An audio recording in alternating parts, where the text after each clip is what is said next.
आपण बघतो सावंतवाडी तालुक्यामध्ये अपक्षांनी बाजी मारल्याची महत्त्वाची अपडेट सध्या आपण बघतोय। पुन्हा एकदा अपडेट घेऊन येतोय आपल्या सगळ्यांपर्यंत आणि ह्या वेगाने येणाऱ्या अपडेट्स आपल्याला सांगतायत की गुलाल नेमका कोणाचा। परभणीच्या झरीमध्ये भाजपचे दिलीप देशमुख हे सध्या आघाडीवर असल्याचं आपल्यापर्यंत पोहोचतंय। झरीमध्ये शिवसेना उभाटाच्या सोनल देशमुख या पिछाडीवरती पडलेले आहेत। त्यामुळे भारतीय जनता पक्षासाठी अनेक ठिकाणी सध्या उमेदवार विजय जल्लोष साजरा करतायत। परभणीतल्या लोहगावमध्ये सुद्धा परिस्थिती बघतोय। परभणीच्या झरीमध्ये भाजपचे दिलीप देशमुख हे आघाडीवरती आहेत। आघाडीतलं जे अंतर आहे ते सुद्धा वाढताना दिसतंय। शिवसेनेच्या उभाटाच्या सोनल देशमुख या तिथं पिछाडीवरती पडलेले आहेत। परभणी लोहगावमधून राष्ट्रवादीचे अजित वरपुडकर हे आघाडीवरती आहेत। ज्या वरपुडकर पॅटर्न बद्दल आपण बोलतोय तर वरपुडकरांच्या कुटुंबातला एक जण तरी सध्या आघाडीवरमधून आता आपण आकडेवारी विलास बघूया काय येते नेमकी। रायगड जिल्हा परिषदेवरती आपण बघतोय आकडे कसे आहेत। हळूहळू आपल्याला आकडे आता हे सगळे स्पष्ट होत आहेत। भाजप 8 जागांवर आघाडीवरती आपल्याला सध्या बघायला मिळत आहे। आकडेवारी सतत बदलते। शिवसेना 5 जागांवरती सध्या आघाडीवरती आपल्याला बघायला मिळते। तसंच राष्ट्रवादी जी आहे, राष्ट्रवादी अजित पवार गट तर 3 जागांवरती आपल्याला आघाडीवरती बघायला मिळते। यानंतर पुढची जी आपण आकडेवारी बघतोय ती मशाल सध्या 1 जागेवरती आपल्याला आघाडीवरती बघायला मिळते। आकडेवारी सतत आपल्याला बदलताना बघायला मिळते। जे इतर आकडेवारी जशी जशी पुढील तसे ट्रॅक्टर आलाय। सांगलीच्या पलूसमध्ये कुंडलगणातून काँग्रेस आघाडीवरती आहे। पतंगराव कदमांचा हा बालेकिल्ला राहिलेला आता विश्वजित कदमांचा मतदारसंघ असलेल्या या मतदारसंघात सध्या काँग्रेसला जनाधार मिळतोय। पुन्हा एकदा असं दिसतंय परभणी लोहगावमधून राष्ट्रवादीचे उमेदवार हे आघाडीवरती दिसतात। सांगलीच्या पलूसमध्ये रत्नागिरीमधून नवीन आकड्यात आपल्याला बघायला मिळतात। भाजप 3 जागांवरती सध्या आपल्याला आघाडीवर बघायला मिळते। आकडेवारी सतत बदलत राहते आणि सगळी ताजी आकडेवारी आपण आताची बघतोय। शिवसेना 8 जागांवरती आघाडीवरती आहे। आपण बघतोय काँग्रेसला अजून आपलं खातं उघडता आलेलं नाही। मात्र राष्ट्रवादी जी आहे ती आपल्याला 1 जागेवरती आघाडीवर बघायला मिळते आणि इतर जे आहेत अपक्ष जे आहेत ते आता सध्या 3 जागांवरती आपल्याला आघाडीवर बघायला मिळतात। रत्नागिरीतली आपण सगळी दृश्य बघतोय। रत्नागिरीमधली सगळी ताजी आकडेवारी आपल्याला समोर येते। आकडेवारी सतत बदलते। काही ठिकाणी गुलाल सुद्धा उधळायला सुरुवात झालेली आहे आणि जशी जशी आकडेवारी समोर येईल तसे तसे आपण सगळे अपडेट्स घेत राहतोय।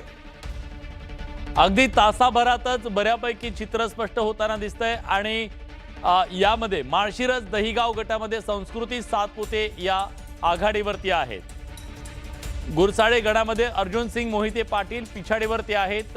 मोहिते पाटलांसाठी निश्चितपणे हा एक धक्का। पहिल्या फेरीत राष्ट्रवादीचे उमेदवार पिछाडीवरती, याचा अर्थ मोहिते पाटलांच्या साम्राज्याला हा निश्चितपणे एक। पुन्हा एकदा आपण बघतोय कोल्हापूरच्या कुस्तीच्या आखाड्यात काय चित्र आहे तर काँग्रेस सध्या आघाडी घेतलेली बघायला मिळते। काँग्रेस 10 जागांवर आघाडीवर आहे। युबीटी शिवसेना अजून खातं उघडता आलेलं नाहीये। राष्ट्रवादीची जी आकडेवारी आहे ती 8 सध्या आपल्याला बघायला मिळते जे आघाडीवर आहेत। शिवसेना जी आहे ती 5 जागांवर आघाडीवर आहे आणि भाजप सध्या 5 जागांवर आघाडीवर बघायला मिळते आणि इतर जे आहेत अपक्ष जे आहेत ते सध्या 3 जागांवर आपल्याला आघाडीवर बघायला मिळतात। खरं तर 10 वाजता या सगळ्या मोजणीला सुरुवात झाली, कल समोर यायला सुरुवात झालेली आहे आणि सगळी आत्ताची ताजी आकडेवारी आपण बघतोय।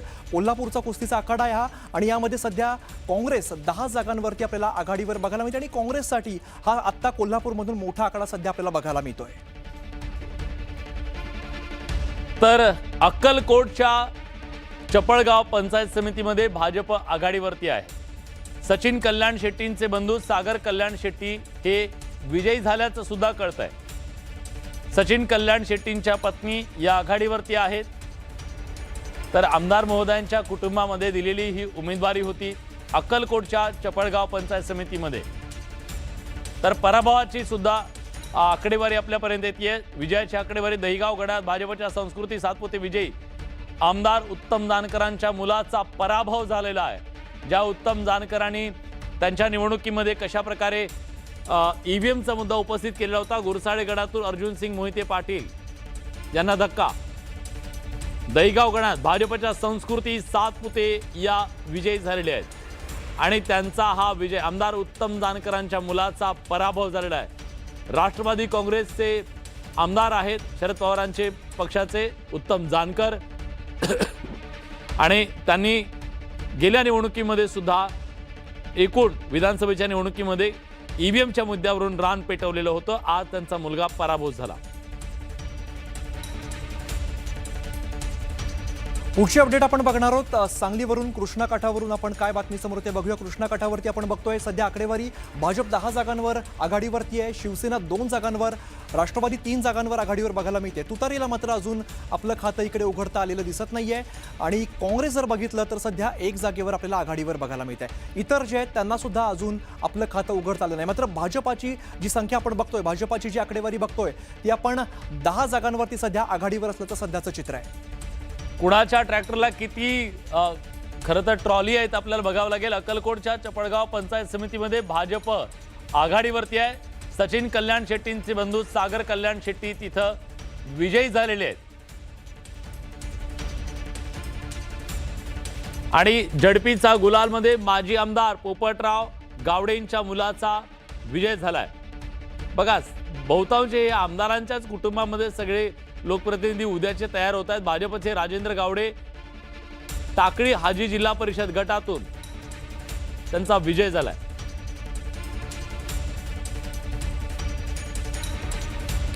तर आपण बघतोय माजी आमदार, त्यापूर्वी आपण सातारातून आकडेवारी बघूया। वेगवान बसेस आपल्याला येताना दिसत आहेत। शिवसेना जी आहे ती 1 जागेवर आघाडीवर दिसतेय, राष्ट्रवादी काँग्रेस 2 जागांवर आघाडीवर दिसतेय। तुतारीला मात्र अजून इकडे आपलं खातं उघडता आलं नाहीये, युबीटीला सुद्धा आपलं खातं उघडता आलेलं नाहीये। इतर सुद्धा अजून आपल्याला 0 आपल्याला आकडा बघायला मिळतोय। मात्र एकंदर जर आकडेवारी आपण बघायची झाली सातारा जिल्हा परिषदेसाठी तर भाजप 5 जागांवर आघाडीवर आहे, शिवसेना 1, राष्ट्रवादी काँग्रेस 2 जागांवर, राष्ट्रवादी शरद पवार गट 0, युबीटी 0 आणि इतर सुद्धा 0 अशी आत्ताची काहीशी आकडेवारी आपल्याला साताऱ्यातून बघायला मिळते। तर पुण्यातली आपण आकडेवारी बघतोय। पुण्यामध्ये जे आकडे समोर येतात ते भाजपाला 6 जागांवरती सध्या आघाडी आपल्याला बघायला मिळते। आकडेवारी वारंवार बदलताना आपल्याला बघायला मिळते आणि सगळे अपडेट्स आपण बघतोय। शिवसेना 3 जागांवर आघाडीवर, राष्ट्रवादी मात्र आता सध्या 10 जागांवर आघाडी घेतल्याचं चित्र आहे। शिवसेना युबीटी 1 सध्या आपल्याला आकडा बघायला मिळतो आणि काँग्रेसला अजून पुण्यामध्ये आपलं खातं काही उघडता आलेलं दिसत नाहीये। इतर सुद्धा आपल्याला अजून 0 बघायला मिळत आहेत। त्यामुळे पुण्यातलं सध्याचं आपण चित्र बघतोय। पुण्यात राष्ट्रवादी काँग्रेसचा बोलबाला राहिलेला आहे आणि आता या आकड्यांवरून सुद्धा असं दिसतंय की राष्ट्रवादी काँग्रेस हे पुढे आहे। ज्या प्रकारे राष्ट्रवादी काँग्रेसला इतर जिल्ह्यांमध्ये फारसं यश मिळताना दिसत नाही, पण पुणे जिल्ह्यातला त्यांचा जो बालेकिल्ला आहे तो त्यांनी शाबूत ठेवला आहे। तर तानाजी सावंतांचा पुतण्या विजय झालेला आहे। मंत्र काय दिला होता तुम्हाला माहिती आहे त्यांनी, तर तानाजी सावंतांचा, पृथ्वीराज सावंतांचा विजय झालेला आहे।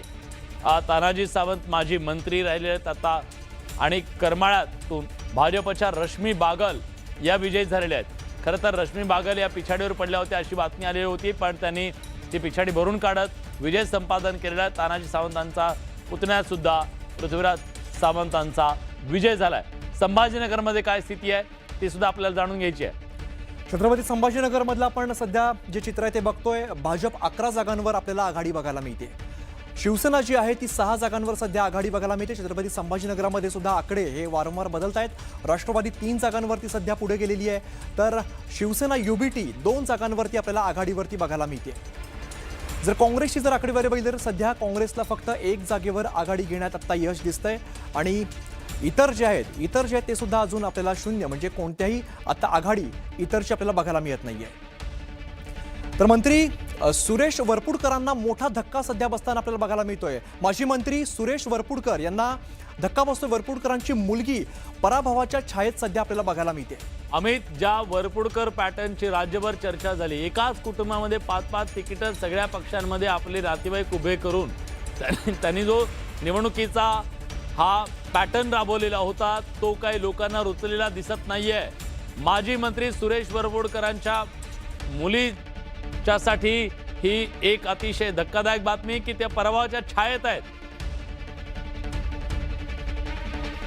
तर पुन्हा एकदा अपडेट घेऊन आलोय आपल्यापर्यंत आणि या अपडेटनुसार गुलाल मोहोळमध्ये आष्टी गटात विजयराज डोंगरेंचा असणार आहे, कारण ते तिथं विजयी झालेले आहेत। आष्टी गटात राष्ट्रवादीचे विजयराज डोंगरे विजयी झालेले आहेत, त्यामुळे त्यांच्यासाठी आज गुलालाची संधी। सावंतवाडी दीपक केसरकरांना मोठा धक्का असं समोर येत आहे।